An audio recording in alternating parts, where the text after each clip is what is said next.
tarde de hoy. Es un privilegio que Él nos concede porque es su gracia.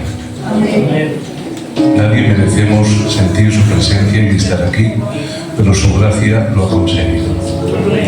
Me gustaría en esta tarde hablar de una de mis personas favoritas. Su nombre es Jesús. Es maravilloso Jesús. Todo lo que Él consiguió y está haciendo continuamente en nuestras vidas. ¿Me dejáis compartir un verso? Amén. Libro de Hebreos, capítulo 4, verso 15, dice así: porque no tenemos un gran sumo sacerdote que no pueda compadecerse de nuestras debilidades, sino uno que fue tentado en todo según nuestra semejanza, pero sin pecado. Acercémonos pues confiadamente al trono de la gracia para alcanzar misericordia y hallar gracia para el oportuno socorro. Amén. Yo hubiera dicho fuerte amén. Amén. Os doy otra oportunidad. Acerquémonos pues confiadamente al trono de la gracia para alcanzar misericordia y hallar gracia para el oportuno socorro. Amén. Una de las labores u oficios que el Señor desarrolló en su tiempo en la tierra fue su labor como sacerdote. Amén. ¿Os acordáis cuando Jesús se acercó a Juan y Juan el Bautista estaba bautizando? Y cuando Juan ve que Jesús se acerca, dice: ¿qué haces? Tú me tienes que bautizar a mí y no yo a ti. ¿Os acordáis? ¿Qué dijo Jesús? Cállate, porque es necesario que cumplamos toda la ley. Jesús, cuando vino y tomó una naturaleza humana, en él se cumplió la profecía que dijo Moisés: levantaré profeta. Él es el enviado de Dios, el profeta. Cuando nació, él era descendiente de David, por lo tanto él es rey. Pero también era necesario que Jesús fuera nuestro gran sumo sacerdote. Amén. ¿A qué se refería Jesús cuando le dijo es necesario que cumplamos toda ley? Si ustedes leen atentamente los versos, dice: y cuando Jesús tenía aproximadamente 30 años, fue a donde Juan, al Jordán, a bautizarse. Dios había instituido que para el sacerdocio levítico había dado un mandamiento, y esto dijo a la casa de Aarón y a sus descendientes: a la edad de 30 años, todo descendiente de la casa de Aarón se tiene que bautizar. Y esa sería la investidura como sacerdote. ¿Lo entienden ustedes? Por eso había algo que se llamaba en el tabernáculo y más tarde en el templo algo llamado mar de bronce, una especie de bañera grande. ¿Y qué hacían ahí? Cuando el descendiente de la casa de Aarón llegaba a la edad de 30 años, era bautizado, y ese bautismo le capacitaba para entrar en el sacerdocio. ¿Os acordáis, verdad? ¿Qué dice la Biblia? Y Jesús, siendo de 30 años, fue ¿dónde? Al Jordán a ser bautizado. ¿Por qué? Porque necesitaba entrar en un sacerdocio diferente. ¿Para qué vais a decir amén? Pero fijaos lo que dice: no tenemos un gran sumo sacerdote que no pueda compadecerse de nuestras debilidades, sino uno que fue tentado en todo, según nuestra semejanza, pero sin pecado. ¿Os acordáis que nada más ser investido, bautizado como sacerdote, dice, y fue llevado por el Espíritu al desierto para ser tentado? Porque era necesario que aquel que tenía que interceder por nosotros sintiera en sí mismo las penalidades que pasamos nosotros. Mirad, os voy a decir una verdad, y todos ustedes la saben. Dios como Dios sabe todo. Amén. Lo vuelvo a repetir. Dios como Dios sabe todo. Amén. Pero en el área del intelecto. Él sabe o sabía lo que era el hambre y intelectualmente. Él sabía lo que era el frío intelectualmente. Él sabía lo que era ser tentado intelectualmente. Porque escuchar esto, Dios nunca aprende nada, jamás. Amén. Él sabe todo lo que puede ser conocido, hasta el infinito de la perfección donde puede ser conocido algo. Pero ¿saben ustedes? Dice la Biblia que por cuanto padeció, aprendió. Cuando Jesús tomó naturaleza humana, no solamente supo lo que eran muchas partes del conocimiento de forma intelectual, sino que las sufrió en sí mismo. Él aprendió lo que era ser tentado. Él aprendió lo que era pasar hambre canina. Porque dice la Biblia que después de 40 días de ayuno vino el tentador y le tentó. ¿Se acuerdan? Vino el tentador donde él y le dijo: ¿qué pasa? ¿Quieres conseguir todos los reinos de este mundo? Yo te los doy. No es necesario que mueras en la cruz. Te lo pongo muy fácil. Solamente haz algo. Póstrate y adórame. Y todo por lo cual tú has venido aquí, te lo entrego en mano. Y a causa de la inmanencia de las personalidades, pues cuando el Padre está en el Hijo y en el Espíritu, el Hijo está en el Padre y en el Espíritu, y el Espíritu está en el Padre y en el Hijo, lo que sabe uno, lo saben todos. ¿Y saben lo que significa esto? Que no tenemos en el cielo a alguien que no sepa lo que estás pasando, sino uno que ha experimentado en sí mismo todo lo que un creyente puede llegar a pasar en este mundo. Y como lo ha experimentado, te entiende. Por eso dice: acerquémonos pues confiadamente, porque no tenemos un gran sumo sacerdote que no pueda compadecerse de nuestras debilidades, sino uno que fue tentado en todo, según nuestra semejanza, pero sin pecado. ¿Y qué pasa? Que este Jesús, que tomó naturaleza humana, la Biblia nos dice que se hizo gran sumo sacerdote según la orden de Melquisedec. Cuando leemos la Biblia, los que leemos la Biblia, hay un personaje en el libro de Hebreos que es muy misterioso, y este hombre era Melquisedec. Cuando se aparece Abraham en el Antiguo Testamento, muchos han llegado a creer que Melquisedec era una especie de teofanía. Esto es, una manifestación del Verbo en el Antiguo Testamento. Estaba profetizado en el Antiguo Testamento que Jesucristo tendría un sacerdocio perpetuo según la orden sacerdotal de Melquisedec. Este nombre significa Rey de Justicia y también es Rey de Salem. Esto es Rey de Paz. Es importante tener en cuenta siempre un detalle, y es que cualquier sacerdote, según el libro de Hebreos, era tomado de entre los hombres y constituido a favor de los hombres para que presente ofrenda y sacrificio por los pecados. ¿Os habéis dado cuenta? Tomado de entre los hombres. Porque el profeta traía el mensaje de Dios al pueblo, pero el sacerdote presentaba sacrificio del pueblo ante Dios. Y se necesitaba que el sacerdote fuera tomado ¿de dónde? De entre los hombres. De ahí la importancia que solamente el Verbo pudo ser sacerdote a causa de que tomó naturaleza humana.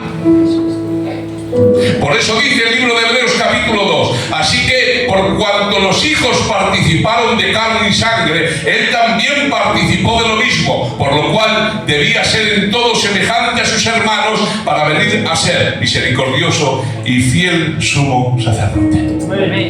Uno de los requisitos ineludibles del sacerdocio de Melquisedec para ser presentado era que tenía que ser de entre los hombres. De ahí la necesidad de que el Cristo tomara naturaleza humana.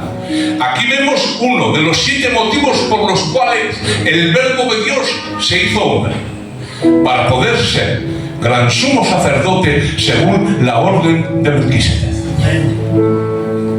Para el sacerdocio levítico se tenía que ser de la tribu de Leví, y no solamente eso, sino descendiente de la casa de Aarón. Pero había un problema, y es que Jesús no podía ser sacerdote según el orden levítico, porque dice la Biblia que nació de la tribu de Judá. Entonces, este que tomó naturaleza humana, uno de los motivos por los cuales se encarnó era para poder ser gran sumo sacerdote según la orden de Melquisedec a favor de nosotros. Amén. Pero resulta que cuando nace Ramón, este que nace no es de la tribu de Leví ni de la casa de Aarón, es de la tribu de Judá.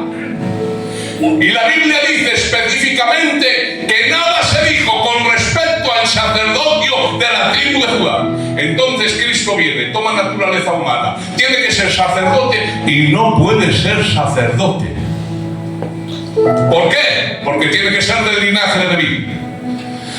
Pero dice la Biblia que por este motivo Jesús no fue un sacerdote del linaje levítico ni de la casa de Aarón. Era necesario que fuera sacerdote según la orden de Melquisedec. ¿Y quién era este Melquisedec? Capítulo 7 del libro de Hebreos. Cuando el escritor de Hebreos lo describe, de ahí la confusión, que algunos creen que estaba hablando de una teofanía o una aparición del Verbo antes de tomar naturaleza humana. Dice el autor de Hebreos, hablando de Melquisedec, sin padre, sin madre, sin genealogía, sin principio de días ni fin de días. ¿Y quién es este? Sin padre, sin madre, sin principio de días, sin genealogía. Solamente puede ser Dios. No, no está hablando de esto.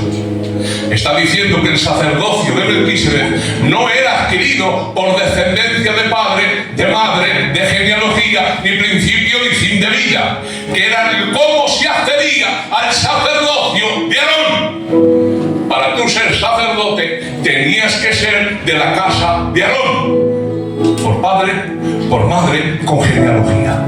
¿Por qué dice hasta con genealogía? Ustedes lo saben. Cuando el pueblo de Israel vino de la deportación a Babilonia, la cosa estaba muy mal. Y los sacerdotes vivían de las ofrendas del pueblo. Y claro, habiendo el pueblo sido deportado, cuando vuelven, muchos de ellos, para vivir del cuento, se hicieron pasar por sacerdotes. Y decían, no, chacho, yo soy fulano de tal, del linaje de tal, de la casa de tal, soy sacerdote, dame mi diezmo. Pero dice la Biblia en el libro de Esdras, y buscaron el registro de estos en las genealogías y no fue hallado, y fueron excluidos del sacerdocio. O sea, tú no apareces aquí, hijo, porque para que tú seas sacerdote según la casa de Aarón, tienes que aparecer en las genealogías. Es por esto que en el libro de Crónicas hay tantas genealogías, en Mateo, en Lucas también hay genealogías, porque para el pueblo de Israel es muy importante el linaje de aquellos a los cuales se está manifestando y representando. ¿Quién es Jesús? Jesús es rey. ¿Y cómo se demuestra? Libro de la genealogía de Jesucristo, hijo de David, hijo de Abraham. Reina Valera del 60. ¿A qué vais a decir también? ¿Qué está diciendo ahí Mateo? Que os estoy presentando al rey de Israel y este es aquel que está en las genealogías y cumple todas las profecías. Pero para ser sacerdote, según el orden levítico, nada se dijo con respecto al sacerdocio a alguien que viniese de la tribu de Judá. ¿Y quién era este Melquisedec del cual dice la Biblia que Jesús tomó el sacerdocio? Fijaos, dice el libro de Hebreos, considerar pues cuán grande era este, quien a Abraham, el patriarca, le dio diezmos de todo. Mirad, hermano, cuando lees la Biblia, a veces hay cosas en la Biblia que te pegan un guantazo que te tiran patas arriba. Abraham es el padre de la fe.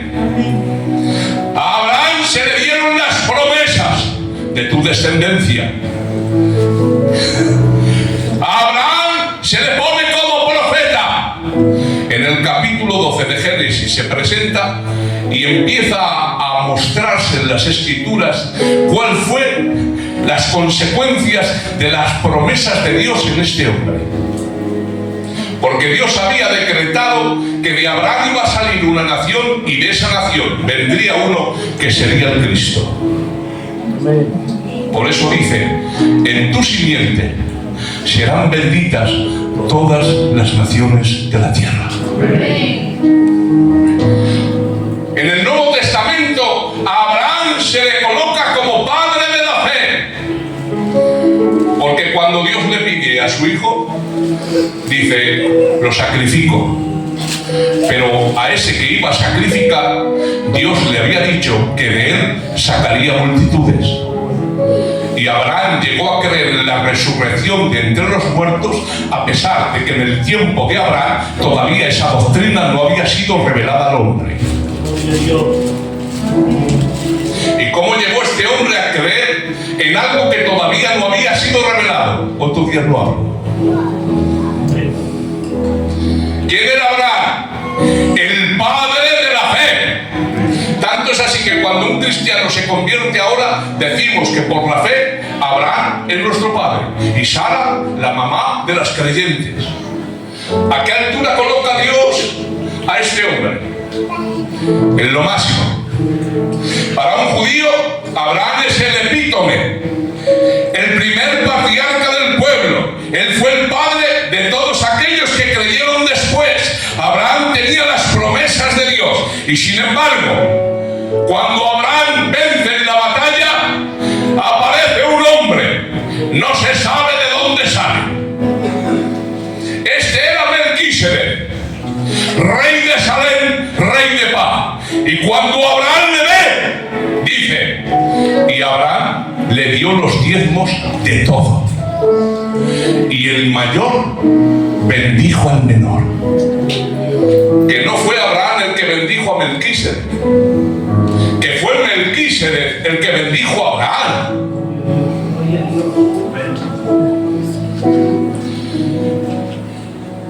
Y después de recibir el diezmo, Melquisedec, dice la Biblia, y sacó pan y vino. ¿Qué hemos tomado ahora? Pan y vino. Y ahora es normal que tú lees la Biblia y se te fundan los plomos. ¿De dónde saliste? ¿Quién es este personaje? Que Abraham se postra delante de él y le da el diezmo. Y Melquisedec ora por él y le bendice.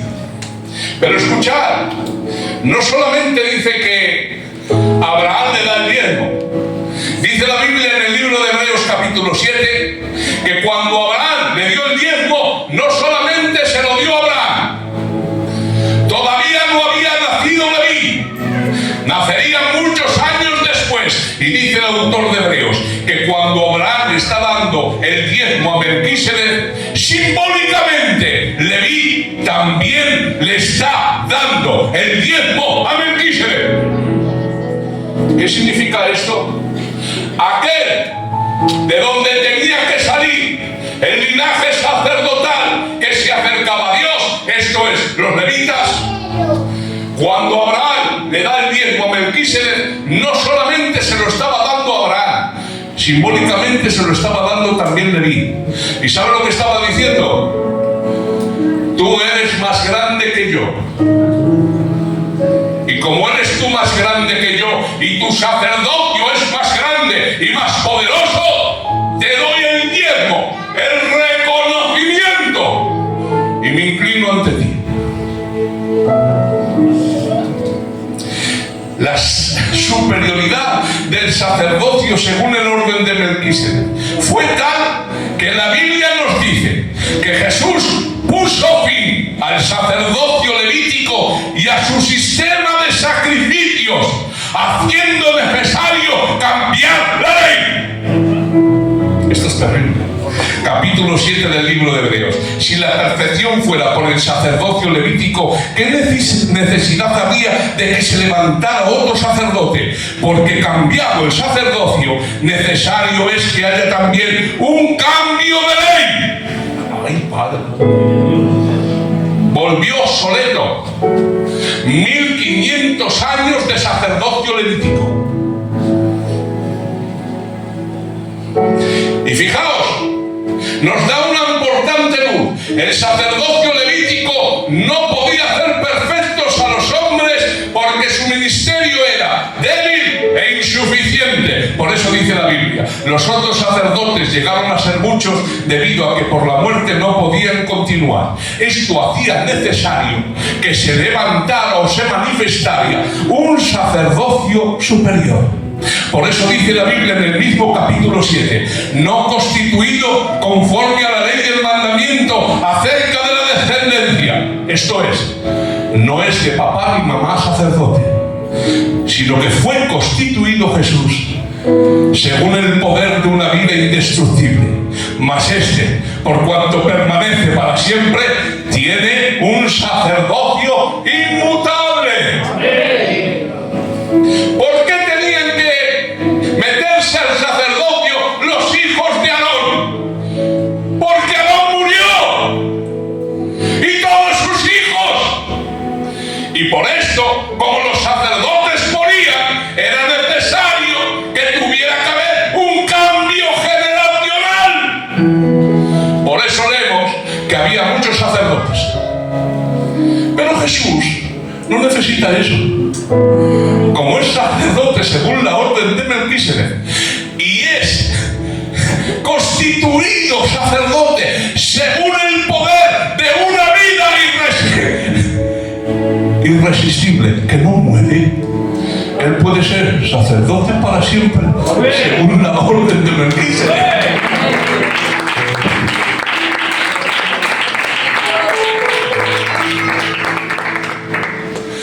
¿Por qué no hay más sumos sacerdotes? Porque Jesús nunca muere. Y como no muere, su sacerdocio es perpetuo y eterno. Ay, Dios mío. Tenía que haber muchos a causa de la muerte, pero dice el libro de Hebreos que los sacerdotes, antes de presentar el sacrificio una vez al año en el lugar santísimo, primero, no podían entrar cuando ellos quisieran en el lugar más santo. ¿Y sabes por qué? Porque todos eran pecadores. En otras palabras, un pecador estaba intercediendo por otro pecador. Uno que rompía la ley clamaba por otros que rompían la ley. Por eso dice el libro de Hebreos, Jesús no tiene necesidad como aquellos sumos sacerdotes de ofrecer primero sacrificio por sus propios pecados. O sea, Aarón, con todo lo que él era, con todo su llamado de Dios, antes de entrar en la presencia de Dios, tenía que derramar sangre por él y decirle, Señor, no me mates. No estoy hablando mal, no me mates. Porque cuando se manifestó el Señor en el monte Sinaí, Moisés dijo, estoy aterrado y temblando. Pues Dios había dicho, nadie se acerque a santo monte, ni un animal. El animal que se acerque muera. ¿Qué te piensas que es Dios? ¿Qué te piensas tú que es Dios? La palabra santificar significa apartado. Dios es 3 veces santo, 3 veces apartado del pecado.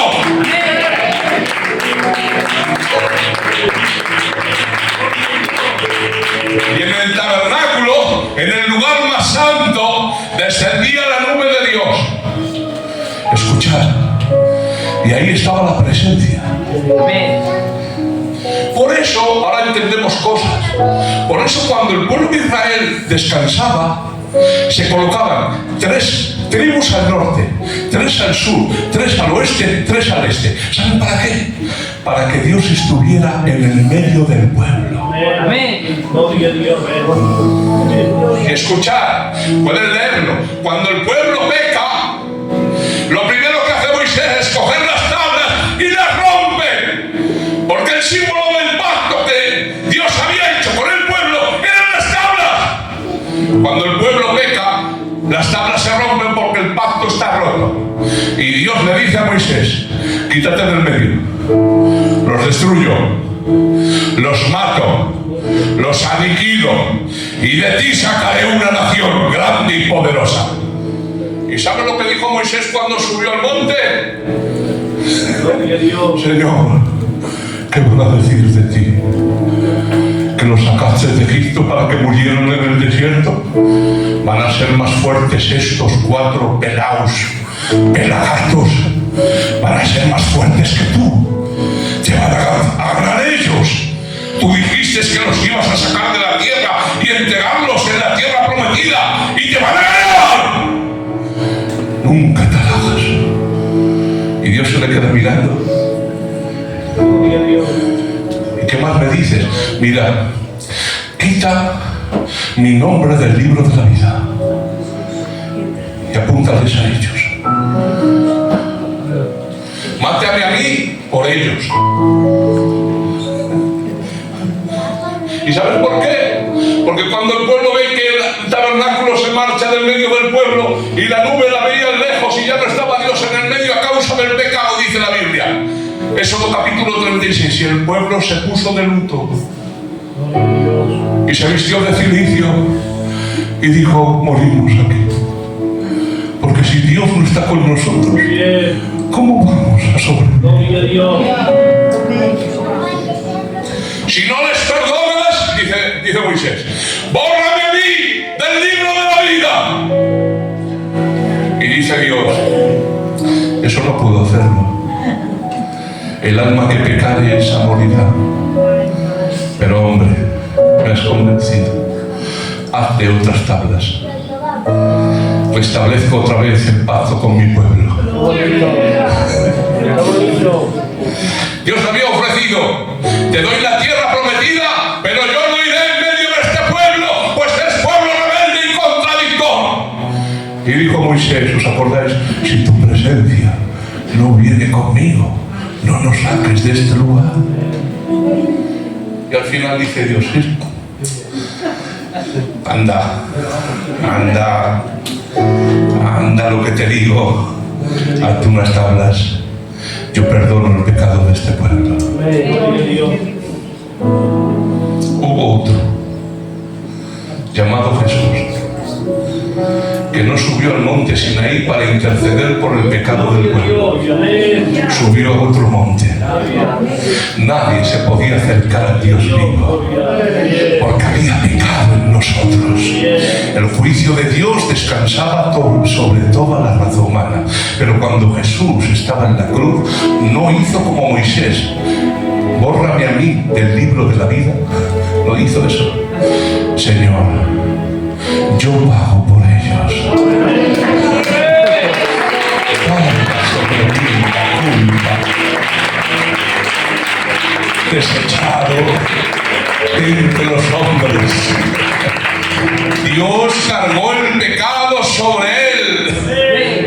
Él sufrió la pena que nos correspondía a nosotros. Y escuchar lo que dicen sus santos labios cuando está en la cruz: Padre, perdónalos, no saben lo que hacen. Y si la intercesión de Moisés fue poderosa para restablecer la comunión de Dios con su pueblo, ¿cuánto no más el clamor de Jesús, que está sentado ahora a la diestra del Dios Padre, intercediendo todos los días por ti? ¿A qué vais a decirme? ¿Y sabes qué pasa? Que Aarón tenía que sacrificar por él, derramar sangre, y después ofrecía sangre por el pueblo. Pero con este Jesús, él no necesitaba derramar sangre por él. Él era perfecto, Amén. sin pecado. Ha sido el único hombre en la historia que pudo lanzar este desafío. ¿Quién de vosotros me redarguye de pecado? Cuando Pilatos habló de él, dijo: no he hallado culpa en este hombre inocente. Cuando vino su mujer, dijo: no tengas nada que ver con este justo, porque yo he padecido en sueños grandemente a causa de él. Cuando vino Judas, tiró la bolsa de monedas y dijo: ciertamente he pecado entregando sangre inocente. Cuando los demonios salían de los cuerpos, decían: sabemos quién eres, el Santo de Dios. Porque no tenemos un gran sumo sacerdote que no pueda compadecerse de nuestras debilidades, sino uno que fue tentado en todo, según nuestra semejanza, pero sin pecado.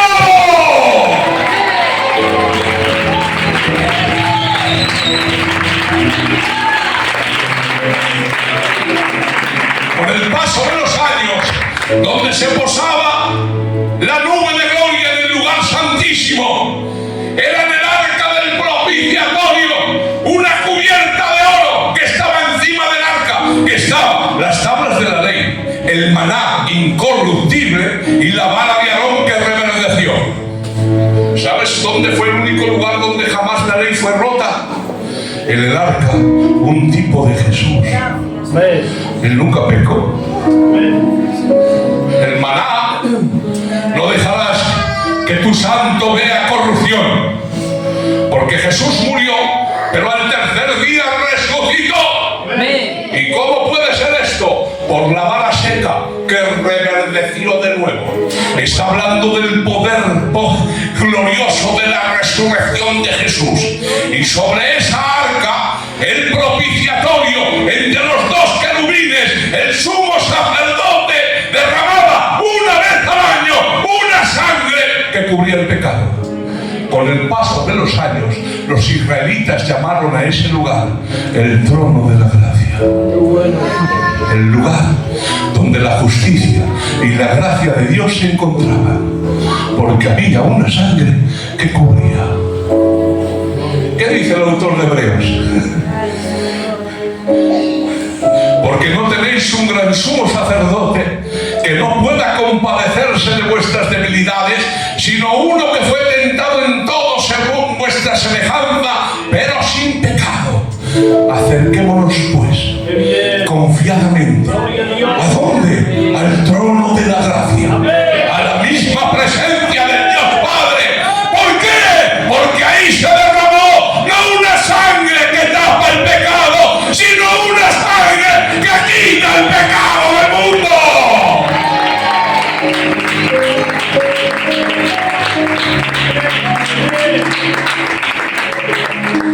El sacerdocio levítico se dice que los sacerdotes no solo eran muchos a causa de su muerte, también necesitaban ofrecer sangre por ellos.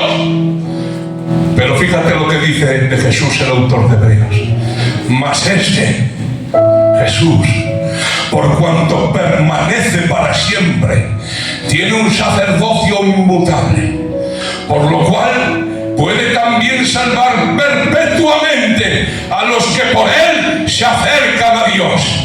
Porque tal sumo sacerdote nos convenía, santo, inocente, sin mancha, apartado de los pecadores y hecho más sublime que los cielos. Porque Jesús, cuando resucitó, subió por encima de todos los cielos para llenarlo todo.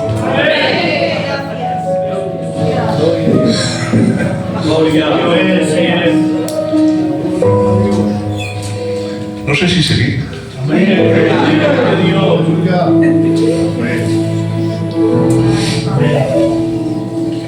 Escuchad un detalle.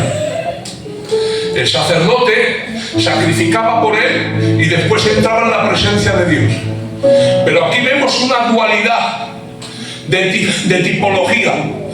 Jesús no solamente fue rey, no solamente fue profeta, no solamente fue sumo sacerdote, se necesitaba también que fuera sacrificio. ¿No lo entendéis? Porque el sumo sacerdote tenía que coger la sangre y presentarla en la misma presencia de Dios. Os digo un verso. Amén. Nadie subió al cielo. Nadie. Sino el que descendió del cielo, el Hijo del Hombre que está en el cielo. Cuando los santos del Antiguo Testamento morían, no subían al cielo. Iban a las profundidades de la tierra, a un lugar llamado Seol, que eran dos habitaciones interconectadas. En una estaba el seno de Abraham o paraíso, y en la otra estaba el lugar de tormento, y ambas eran separadas por un abismo insondable. Por eso dice la Biblia que Jesús mandaba a los demonios del Gadareno al abismo. En ese abismo insondable lo mandaba. Murió Abraham y no pudo subir al cielo. Murió Moisés y no pudo subir al cielo. Iban a las profundidades de la tierra. Y ahora dices tú, ¿por qué? Muy sencillo. Porque la sangre de machos cabrios no lograba quitar el pecado. Lo cubría. ¿Eran salvos? Sí. Pero no podían subir al cielo. Escucha, nadie subió al cielo. El cielo es una dimensión fuera del tiempo y del espacio, donde solamente mora Dios. Amén. Los ángeles no moran en el cielo, moran en el segundo cielo. Por eso dice la Biblia en el libro de Judas: y a los ángeles que no guardaron su dignidad, sino que abandonaron su propia morada. Cada ángel, por derecho de creación, tiene una morada, ¿dónde? En el segundo cielo.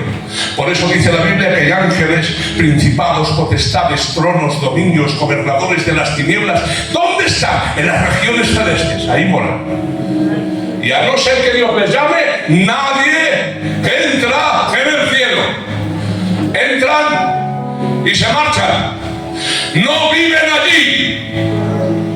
Pero cuando Jesús muere, dice la Biblia en el libro de Romanos capítulo 3 verso 25, Dios, habiendo pasado por alto en su paciencia los pecados pasados. ¿Qué estás diciendo? Como Dios, Él vive en la eternidad. Nosotros no entendemos ese concepto. Para nosotros la eternidad es mucho tiempo. Es 1 millón de años. Pero ¿sabéis lo que es la eternidad? No hay pasado, no hay futuro. Es un eterno ahora. Y en las eternidades pasadas, Dios ya vio su plan de redención cumplido. Y vio efectivamente que Cristo iba a morir en la cruz del Calvario e iba a derramar una sangre que quitara el pecado del hombre. Por eso dice la Biblia que Cristo es el Cordero inmolado desde antes de la fundación del mundo. Pero chacho, ¿no murió Jesús en el año 33 de nuestra época? Sí, por eso dice el libro de Gálatas capítulo 4 verso 4 que Jesús, nacido bajo la ley. ¿Y dónde nació? En Belén. ¿Y en qué año? El año 0. Se introdujo como Dios en el tiempo y en el espacio. Y vivió la cronología de los hombres. Ahora entiendes por qué Dios dice, habiendo pasado por alto. Lo que para nosotros era una espera, para Dios era una certidumbre completa. Dios no destruyó a Abraham, ni a Isaac, ni a Moisés, ni a los profetas, porque sabía que en un futuro iba a morir el Cristo y derramar una sangre que quitaría el pecado del mundo. Dios, habiendo pasado por alto en su paciencia los pecados pasados. Entonces, ¿por qué eran salvos? Porque Dios sabía que iba a derramarse una sangre que lograría quitar el pecado. Y mirad lo que hace el Señor.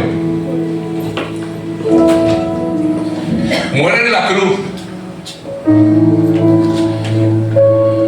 Cuando está muriendo, uno le dice: si eres el Hijo de Dios, desciende de esta cruz y sálvate a ti mismo y a nosotros. Y sale el otro: ni aún estando en la misma condenación temes a Dios. Nosotros ciertamente recogemos lo que merecen nuestros hechos, mas este ningún mal hizo.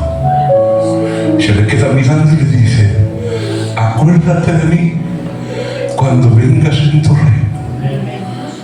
Estaba golpeado hasta el punto que había perdido la apariencia de un ser humano. Estaba hecho una pura llaga. Jamás hubo un rey con peor.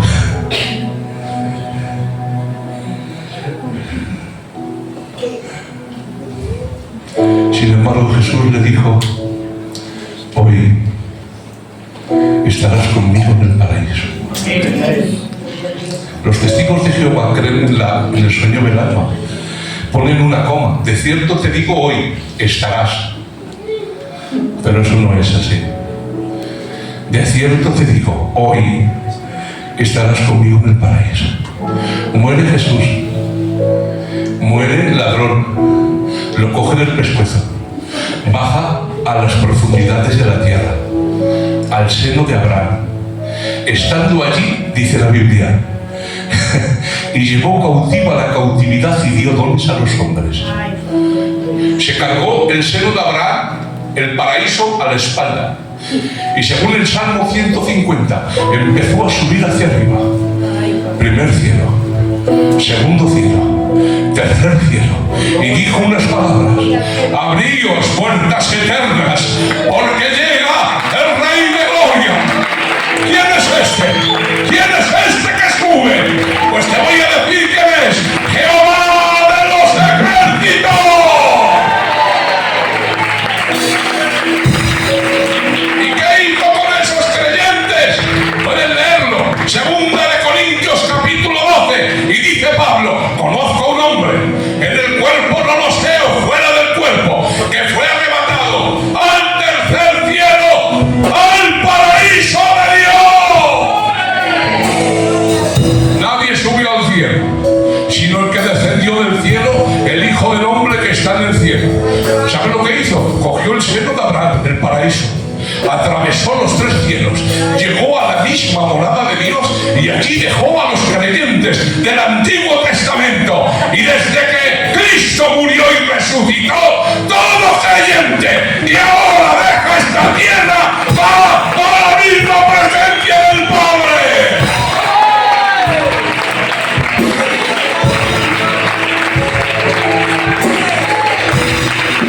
¿Y sabes por qué?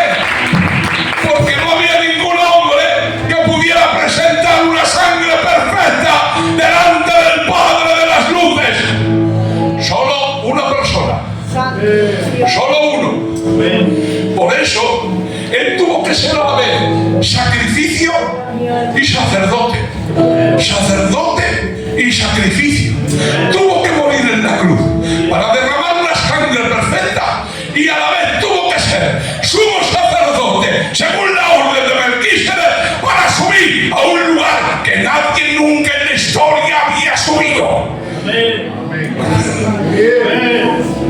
¿Me dejáis volver a leer un verso?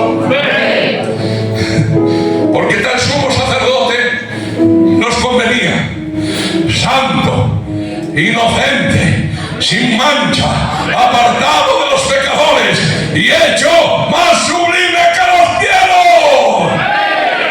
Y ahora, este que fue a la vez sacerdote y sacrificio y sacerdote, está sentado a la diestra de la majestad de Dios en las alturas. ¿Y qué hace Jesús? Pues bueno, ya bastante ha hecho. Tengo aquí como 30 páginas, las paso. ¿Y qué hace Jesús? Pues mira lo que te digo. Todos los días, en todo momento, está intercediendo por ti. Como Moisés intercedió todos los días, él no se cansa. Jamás se cansa. Mira, que te pida alguien 2 o 3 veces dinero seguido, aun tu hijo, te empiezas a decir a tu primer cabezón este. Pero tú sabes lo que es. Que Jesús, todos los días, cuando te presentas delante de Dios, le dice al Padre: es pecador, es malote, es muy malota. ¿Qué hago? Lo juzgo. Y dice Jesús: Padre, no morí yo por él en la cruz.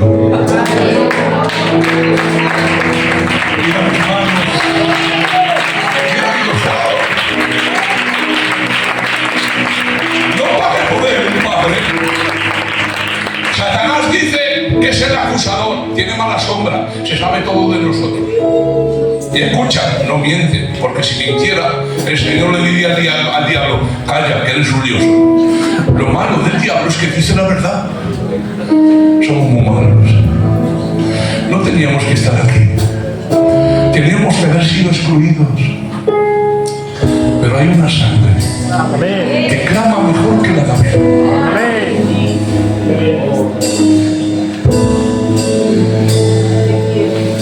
Mira, mientras descendió la nube en el monte Sinaí, Dios descendió, pero no se mezcló con nosotros. El que se acerque, muere. El perro que se acerque, matarlo. Pero cuando desciende Jesús, dice: su nombre es Emmanuel, Dios con vosotros. O sea, ese Dios exclusivo y apartado del Antiguo Testamento se va a comer a las casas de los publicanos y pecadores. Porque Él es Emmanuel, Dios con nosotros. Pero escucha, cuando se acerca el día de su venida, dice: tranquilos, ¿estáis gozando conmigo, no? Dice: sí, estamos gozando. Pero es necesario que yo me vaya. ¿Pero cómo te vas a ir? Si estamos gozando, si eres Dios con nosotros. Dice: ya, pero es que si yo no me voy, no vendrá otro. La palabra es paracletos, consolador, que traducido es: no vendrá otro que es como yo. El Dios del Sinaí estaba apartado del hombre, descendió pero apartado. Jesús era Dios con nosotros. Pero el que viene, ese va a hacer algo todavía mayor. Ya no va a estar en medio de vosotros, será Dios en vosotros. Dios a través de vosotros. Y escuchad cómo Dios es inmanente. El Padre está en el Hijo y en el Espíritu, el Hijo, el Padre en el Espíritu y el Espíritu en el Padre y en el Hijo. Eso significa que donde va uno, van todos. Por eso dice: el que me ama, mi palabra guardará. Y vendremos mi Padre y yo, y haremos morada en él. O sea, el Dios con nosotros dio paso a uno que era como él, Dios en nosotros. Y cuando viene Dios en nosotros, dice el Padre y el Hijo: chacho, ¿y qué hacemos nosotros aquí? Y el Dios Espíritu Santo allí. Y dice el Padre y el Espíritu: pues yo me voy, pues yo también. Y ahora resulta que tú, que eres creyente, gitanico, que vas al mercado o cobras el paro, está morando en tu corazón el Padre, el Hijo y el Espíritu Santo.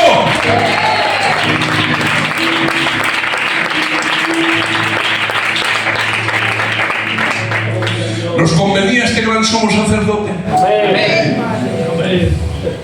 Solo podemos decirle: gracias. Gracias. Es muy bueno Dios. Por eso, cuando esté solica en casa, que está Padre, Hijo y Espíritu Santo aquí,